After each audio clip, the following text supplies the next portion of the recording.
Hello everyone, thank you so much for joining this video. And today we are going to start studying and reading book of Acts. So this book includes and contains so many fascinating story of the apostle and the early church.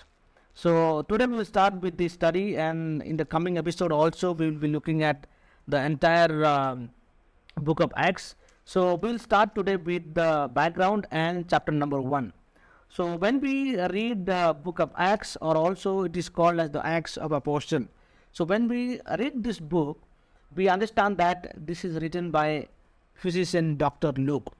So he writes this letter to address to a man called Theophilus. And now the question comes, who is Theophilus? There are so many speculation and there are so many opinions goes around, the Christian scholar world, and different people give different opinions about who is Theophilus is.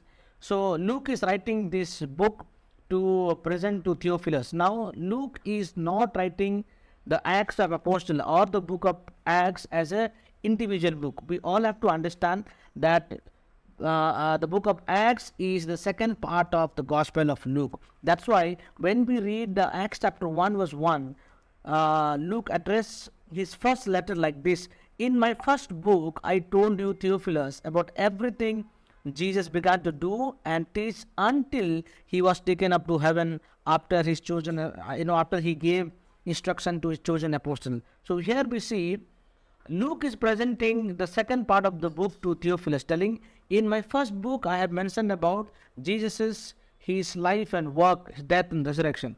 So that means Gospel of Luke stands as the first part of this book, and the Acts of the Apostle stands as the second part of the book. So since in those times the scrolls used to be very limited, Luke has to write the life of Jesus, death and resurrection in one scroll, that is called as the Gospel of Luke. In another scroll he is writing about the life and also we can say the death and ministry and the growth of the church, in the second part, which we call as the Acts of the Apostle or the book of Acts. So now Luke is presenting this sum of scroll or this sum of documents to Theophilus to present and prove about Jesus, person and divinity. So now we have to question, now who is Theophilus that Luke has to present this document to? So regarding Theophilus, there are so many speculation around the Christian world and scholars. So different people, they give different opinion. There is a general, saying or general perception that people has about Theophilus. When we read the Greek word Theophilus, basically it means lover of God or somebody who is loved by God. So some people say Theophilus is no one but a general crowd who loves God, or in other way Theophilus is written to everyone who are called as believers. So they say, one group of people say Theophilus is not a person, Theophilus a group of people who loves God. That's what one group of people, they understand and they opined about who is Theophilus is. And second group of people says Theophilus can be somebody who is in a higher rank officer. That's why there are some evidence that we can find in the Bible or some mentioning about Theophilus. When we read Acts chapter 1 verse 1 itself, when he is addressing to Theophilus, he says, your most excellent Theophilus. That's how he addresses. So taking this prefix before Theophilus, there is a speculation that Theophilus could be a higher rank official, because when we read about Paul's request to Festus, he also calls in the same way, your most excellent Festus. And also when we read the letter of Tertullian, he is one of the church father, he also addresses your most excellence. So this is how we can conclude that Theophilus is somebody who is a person, not as a general public. He is a person with high official rank. So now Luke is presenting this document to Theophilus to prove that this is what Jesus do, and this is what he taught, and this is what happened to him, and this is how his followers are claiming and living their life. To get this work done, he did an investigation and presenting to Theophilus.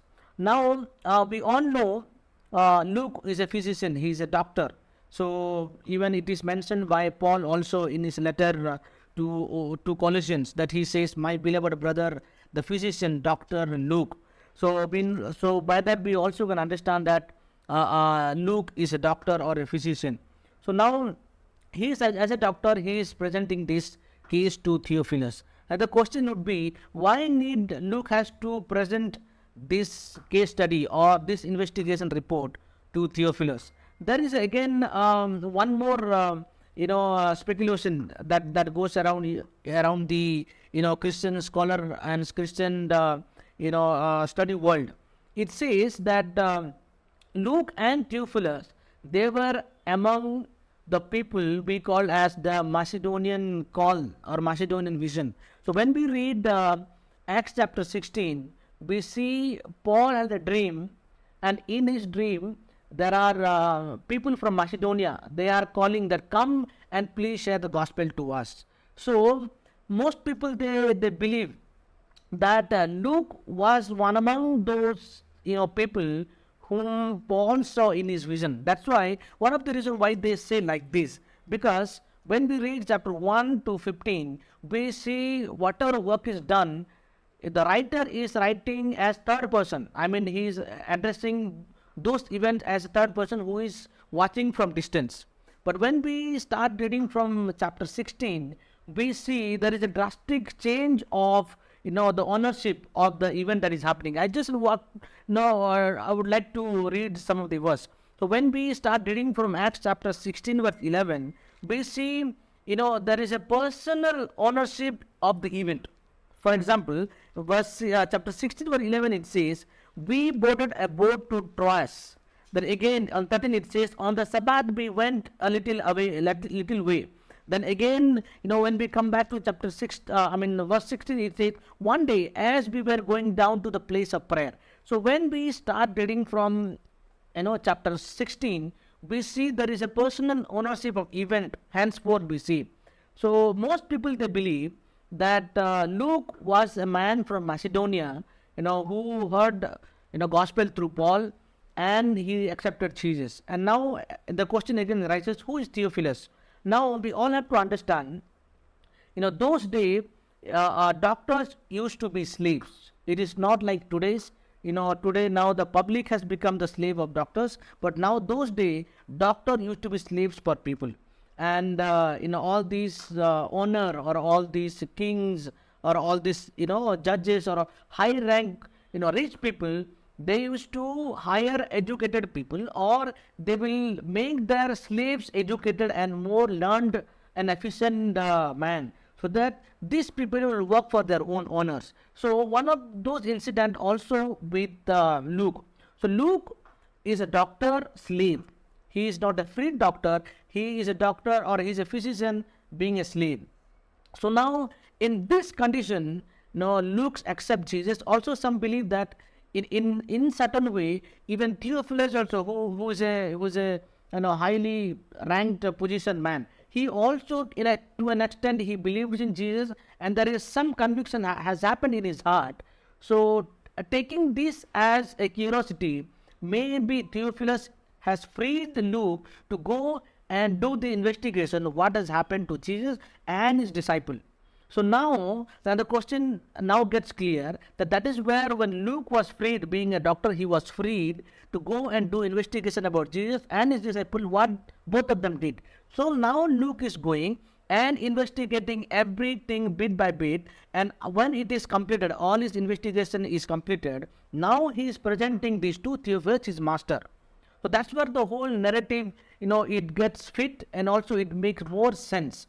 So this is what Luke is and Theophilus is. So now after investigation, all the event, all the truth and everything that has happened, event and all the eyewitness, everything Luke collects as a proof, as an evidence, and now presenting to his master Theophilus that this is what Jesus started doing and his disciples started doing. That's what we, even in Luke chapter 1 verse 1, we see the same thing. In Acts chapter 1 verse 1 also we see the same thing. So this is what the whole background of who is Luke and Theophilus. Now we understand why the book of Acts is written as a, written and also designed as a kind of a historical, a full of event book. This is where all the things make sense. So when we read the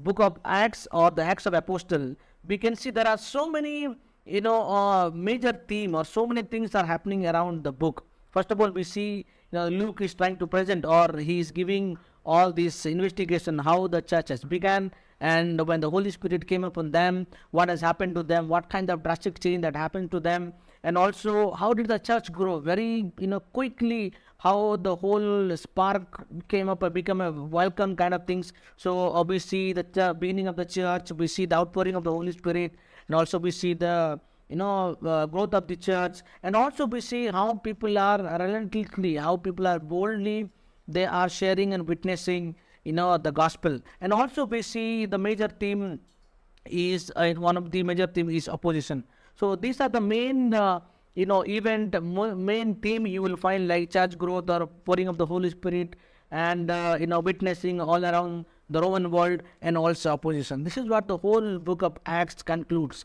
So from this day onwards, or from this episode onwards, we are going to learn about the book of Acts, and also let's see how in our present world in 2023, how is going to affect my life, my spiritual journey, my ministry journey. So stay tuned to this study, and we are hoping to be a kind of a continuous studying on the book of Acts. Thank you so much for joining. May God bless you.